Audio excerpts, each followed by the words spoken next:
All right, guys. Our next guest makes his long-awaited debut at UFC 271 with over 100 fights all over the world. A king in the ring champion. He brings a new level of excitement to the welterweight division. CKB's very own Blood Diamond. What a long time coming. Welcome for the very first time to Submission Radio. How are you, man? I'm good, man. Thanks for having me. Dude, this is exciting stuff for us. What a pleasure to welcome you to the show for the first time. And we're about to embark on your first ever UFC fight week, man. Tell us, after all these years of picturing how it was going to feel, how does it feel now that we're getting closer and closer to this fight? Still the same, man.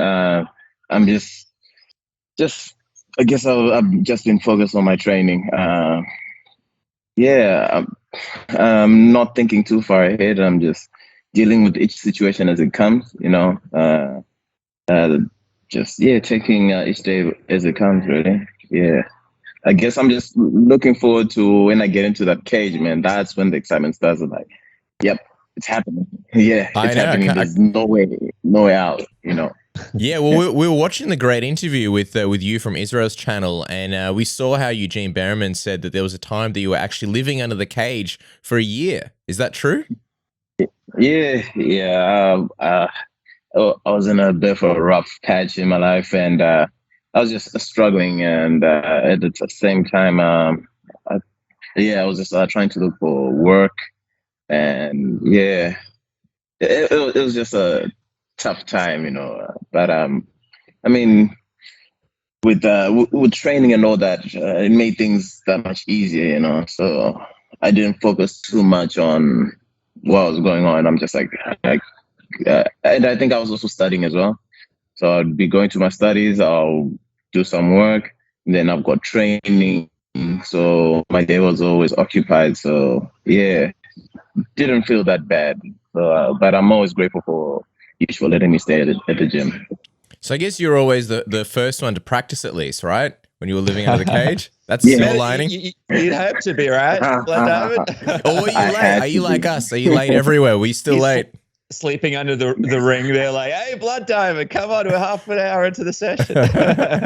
It was mad because Eugene made it a habit, like every time because of course he's the first one at the gym, so he would open up the gym and then he just starts making noise above the cage and just waking me up, or just have a class or client early in the morning by the cage just to wake me up. And he knows that I'm under the cage, but the clients don't know, people don't know, and then next thing I'm just crawling out or looking all grumpy.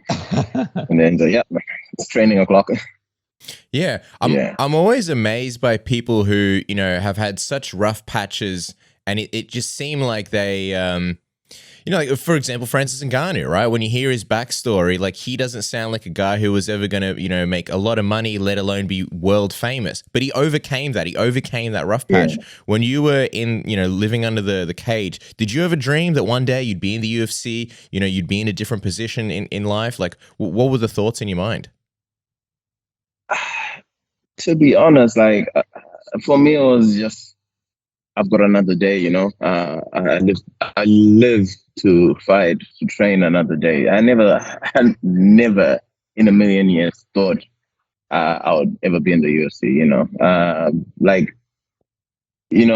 in a MMA gym and everyone's just so into it, and I was always invited to the UFC fights. I would come and watch, and I'm just like, that's never going to be me. I never suspected.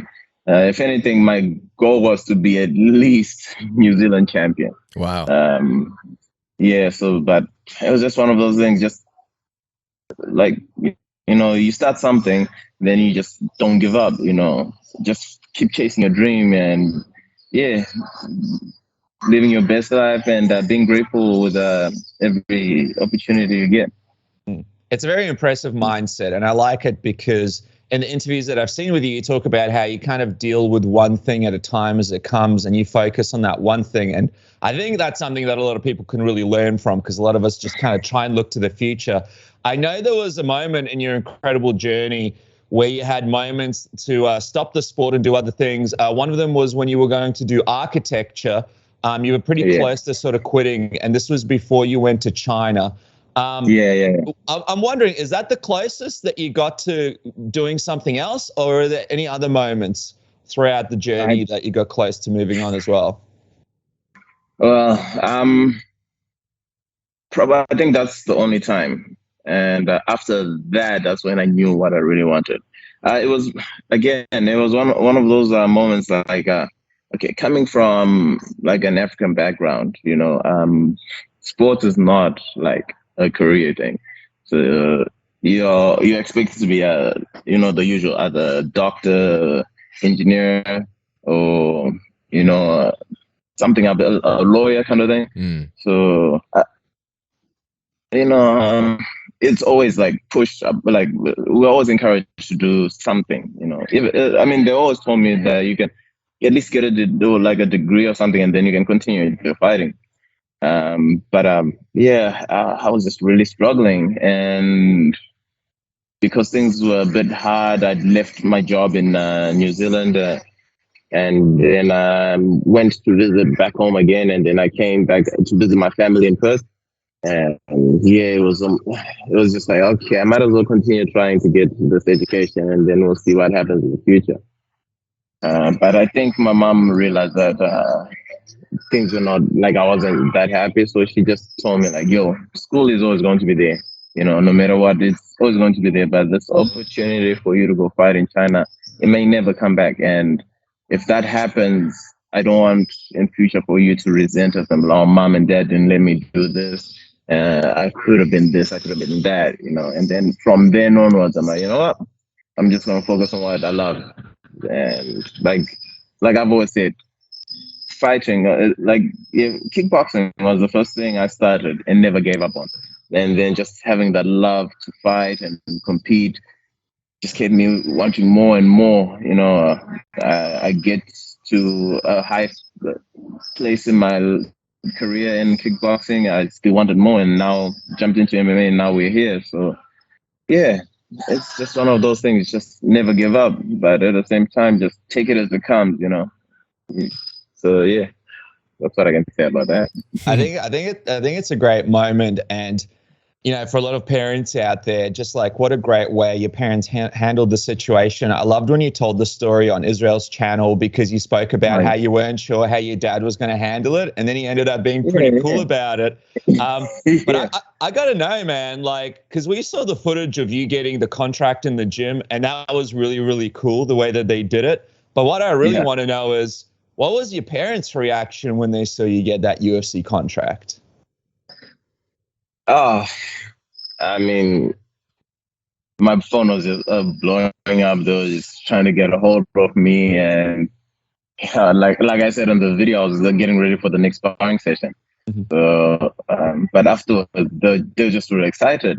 My mom's more like, oh, I guess that's a good thing, because she doesn't really follow fighting much, and my mom's just like, I'll never watch, but I'll always support. And then my dad is just like, wow, you've done it. And I'm like, hey, well, it's just a contract right now. It's just still waiting for the fight. So yeah, just, I guess, they're proud. They're happy parents. That's awesome, man. That's very heartwarming. I want to go back a second though. So like when you did take that opportunity and you went to China, you were there actually before Israel, and then you started getting fights and you got the experience. What was that whole period in your life like? What was China like? What do you remember from it? Oh man, it is a part of my life I can never forget. I mean, number one, China is a world of its own. It is a world of its own. Big culture change, but they're loving and hosting people, lovely, and they're great hosts. So they looked after me as long as I was there. Even with language barrier, they actually attempted. So at the end of my journey there were quite a few people who knew, like, somewhat some sort of English, just so they were able to communicate with me. And I also had to learn some Mandarin. So at the end of the day, with the little bit of English they knew and the little bit of Mandarin I knew and a lot of body language, we actually had some pretty cool yarns. Yeah, that was pretty cool. And uh, that's it's a whole nother chapter. There's so much I can talk about on China, but yeah, it was a great experience. I would never trade it for anything. Yeah, I saw the photo. Like they put your face on like a little minibus or something, or like on a little car, and it just seemed like such a cool experience, man. And again, just a testament to you being like, hey, I'm gonna go to China, and I'm gonna go to a completely different place, completely different world by myself. I'm gonna suss this out. Yeah. And you end up fighting. Like I think you mentioned, sometimes you're fighting a couple of times a month, and sometimes you're fighting once a week or something. I'm curious, how many fights did you actually have while you were in China? Like, what was the period? What was the time duration, and how many fights do you think? Okay, so I was there for about 3 years, and I would have a minimum of 2 fights each month, right? And sometimes I would be fighting in a month 4 to 5 times sometimes. So you can like it was a weekend sport for me.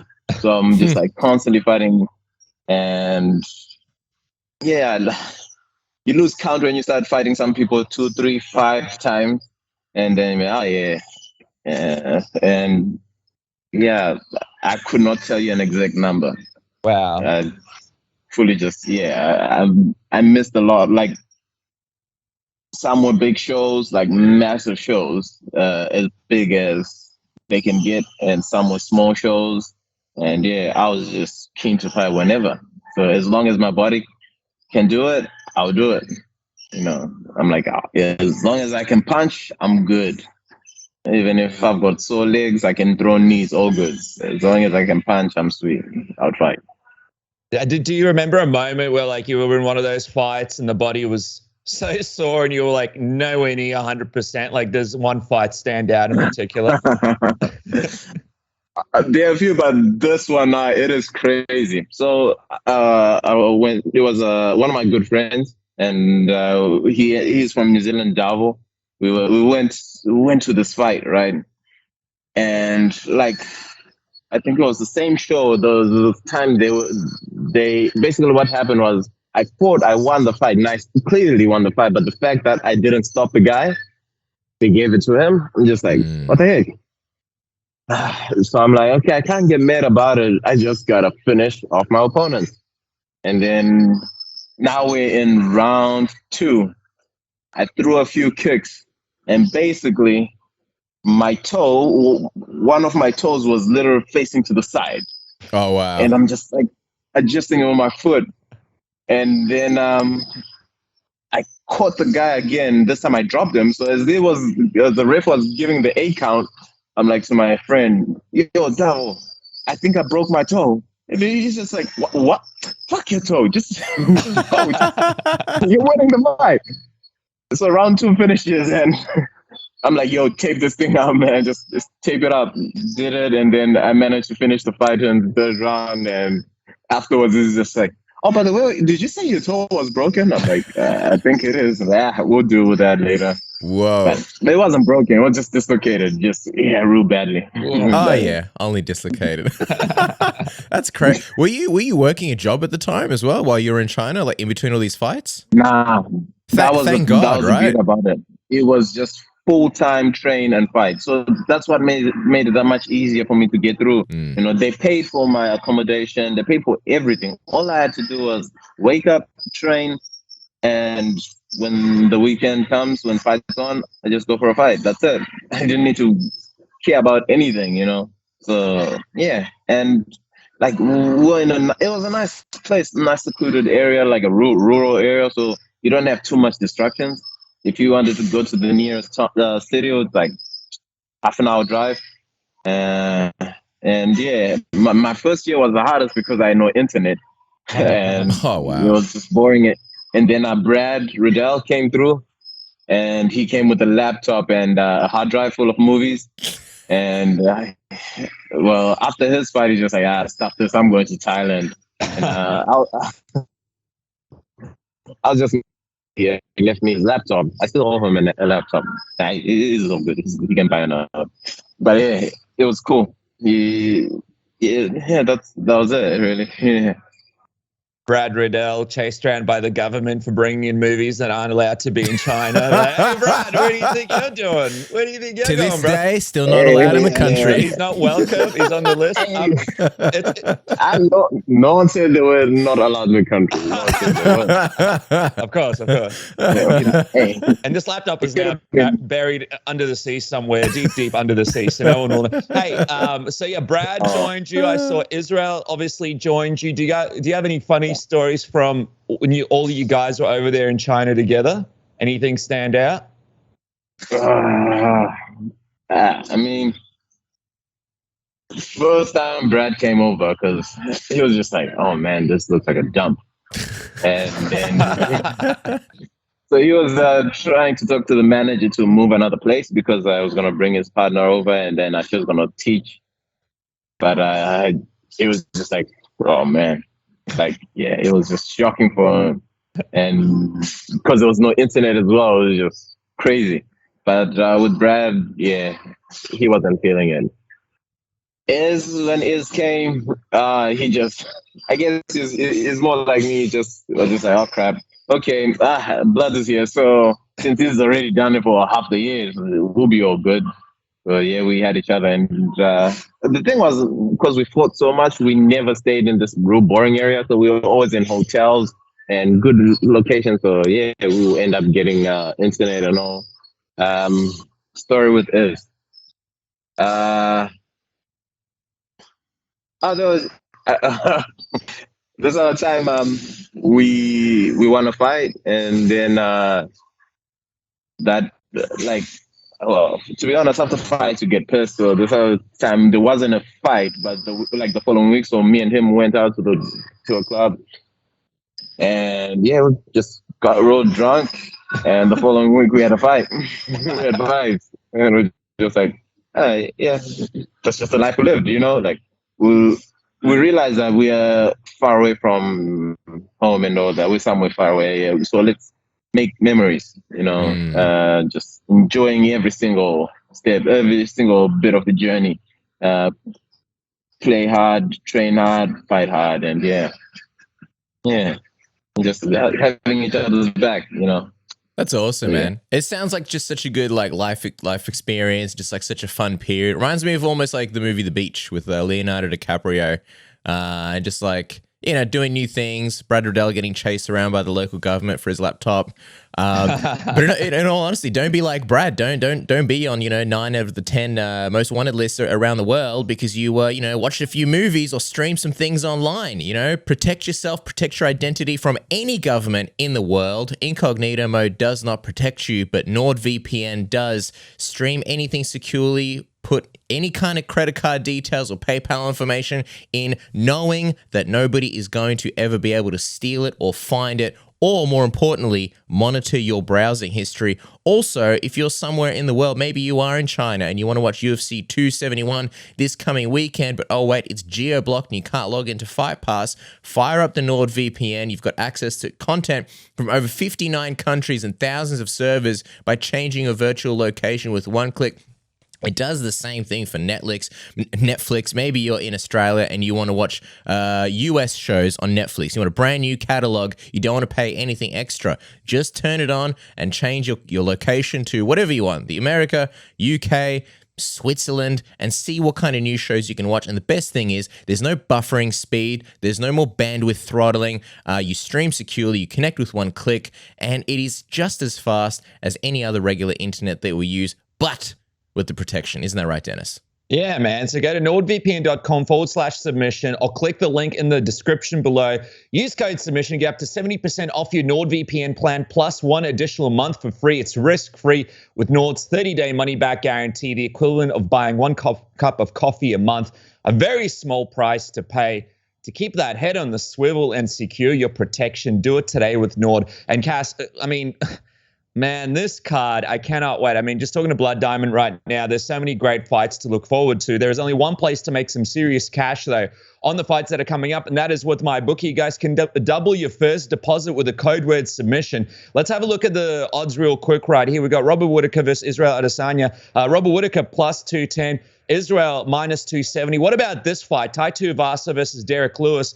Tai a plus 155. Derek Lewis, minus 190. There are a ton of fights. Obviously, Carlos is fighting. Blood Diamond's on the card. All sorts of really exciting fights happening this weekend. Only one place to make money with it, at MyBookie with the code word submission. That's right. While you're doing things, roses are red, violets are blue. Don't let a wild pube wreck you. This Valentine's Day, don't be turning it into Independence Day with the Manscaped Lawnmower 4.0. Shave those balls, shave the coin purse, and make your balls as smooth as eggshells. You got the Lawnmower 4.0 with the 7,000 RPM of pure power. You've got all sorts of different guards for different lengths and textures. You've got an LED light. It's waterproof, travel lock. You can do it in the shower and then just throw it on the wireless charging dock. What else do you want? Also, in the Performance Package 4.0, you get the Lawnmower 4.0, you get the Weed Whacker ear and nose hair trimmer, so you can have a nice bush-free nose and clean ears. And then on top of that, you get the Crop Preserver ball deodorant and the Crop Reviver ball toner. They throw in a free bag and free underwear. What's not to like? Let's get somebody's mouth on you this Valentine's Day. That's right, man. Listen, Gus Polinsky, the polka king of the Midwest, would approve. It's 20% off with the code word submission and free shipping. Get it today and have a successful Valentine's Day thanks to Manscaped. That's right. But Blood Diamond, just going back to you and, all the stories about, you and the boys and you and Israel in China. So now here you guys are, like you probably never envisioned it, but here you guys are. You're going to be on the same UFC card. You went from like these smaller shows to the biggest stage in the world. What does that mean to you to not only be obviously in the UFC, but sharing a card with, Israel and Carlos Ulberg?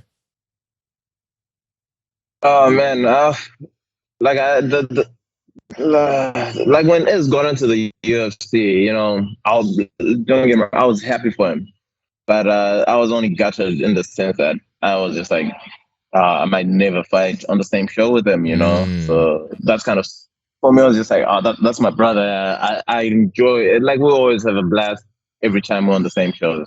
It was just like, I guess that journey's over. But now, my first fight being on the same card as his, it just shows me the journey never finished. It was the end of a chapter, and now we are moving into the next chapter. And it's pretty awesome. And also having Carlos, I don't think I've been on same show with Carlos, and I like his vibe. He's a cool guy. Like I've got love for all the boys here, and I'm looking forward to be in shows with all of them, Same with Kai, Brad, Dan, Shane. So I'm just looking forward to be in, same cars with them and just, doing our thing, CKB versus the world, take over. Yeah, and I mean, you used to being on shows with Israel. I always think about this, like, what's that like going into your first UFC fight? You've got your friends on the card. And obviously, like, you're kicking things off, but a part of you is also wanting to see your friends win, and part of you must be a little bit nervous for them as well. And I always wonder, like, how do you deal with the mental aspect of that? Because I'm guessing there's a lot of positives. You guys are going into it together. It's almost like a takeover, but then at the same time, a part of you, has these other guys that you're probably a little bit, thinking about, and you want to help out. And also, like, do you go and be in Israel's corner later in the night if everything goes to plan, or is that what the plan is as well? This is the thing. Like, I am not even nervous for them. I am very confident. I am so confident. The reason why is because throughout this training camp, they have been pushing me. The way I was looking at it, I'm like, these guys they've been in the UFC already. They've been through they've been through it. So I guess I just gotta keep up with them, And when I'm slacking off, when I'm just a step behind, they'll always pick me up, pull me up, and they gave me that drive. And the same when I see as if someone is slacking off or is slowing down, I grab them and pull them. And so as we're working together, it builds so much confidence. So I am super confident. So the fact that I'm confident, I know for a fact they're confident and they're ready to get in there. So I'm not even nervous about that. So it's just one of those things, because I'm going to be the first one fighting. I'm going to set the pace up, and they're going to just follow through and just follow suit. So we honestly I'm just like, just looking forward to giving an awesome show and, continue this takeover we've been doing. And yeah, like this is a part of my legacy, and I am building something. So yeah. It's like you're excited to be kicking, because I think you will be fighting first. You're like, a part of you must be excited to kick things off for the night for the boys in a way, right? Like you just mentioned, like set this kind of set the vibe. Be the first one to set the vibe. Yeah, curtain raiser. Got me as a curtain raiser, and then we got Carlos in the middle to keep you all entertained, and then the curtain closer concluded by that is a show. Like you can't miss it. You just gotta watch it from start to end. Yeah, the CKB sandwich, and also like every time Israel was coming on the show and chatting with us, he would always big up you and always big up your name and stuff. And that's the other thing that we want to ask you, man, because you like to be called Blood Diamond. But for those who haven't heard about the genesis of the name, how did it come about, and what was it about it that made it stick? Oh man, I guess I just shined as bright as a diamond. Was it the Rihanna song? The Rihanna song came out. It was way before that. It was actually way before that. I want to say they might have seen potential in me, and yeah, they just Diamond in the Rough picked me up and then buffed me up, and I'm out here drawing blood out of people in the ring. Blood Diamond, yeah. When was the first time someone ever like dropped the name and called you Blood Diamond?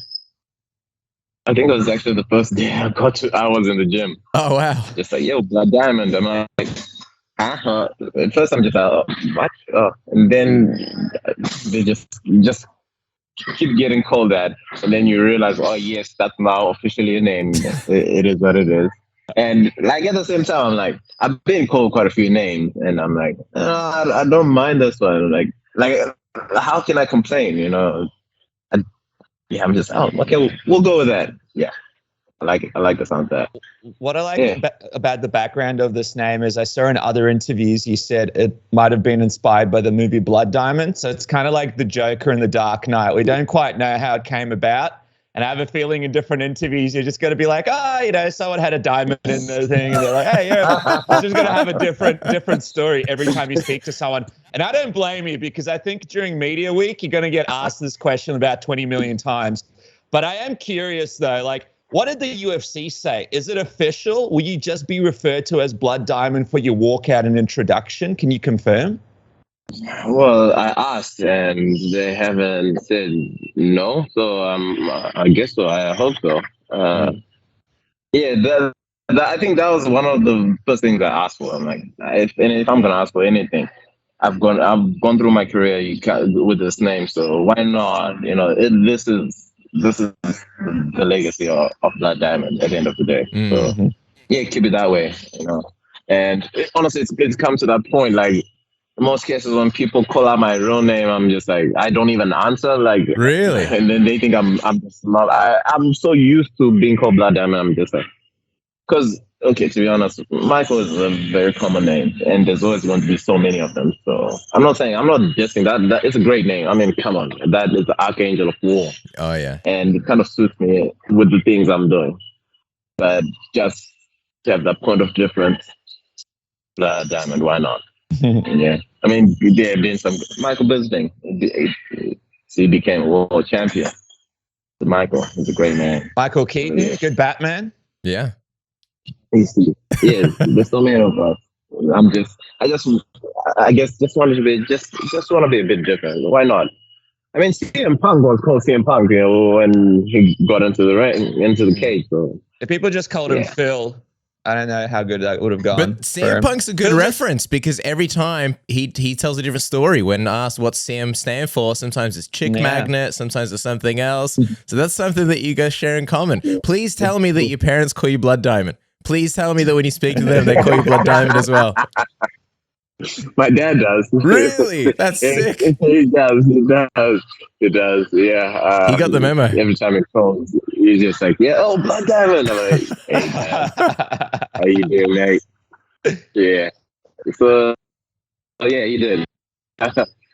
Mom just doesn't call my name, just like get straight to the point. I'm like, all right, cool.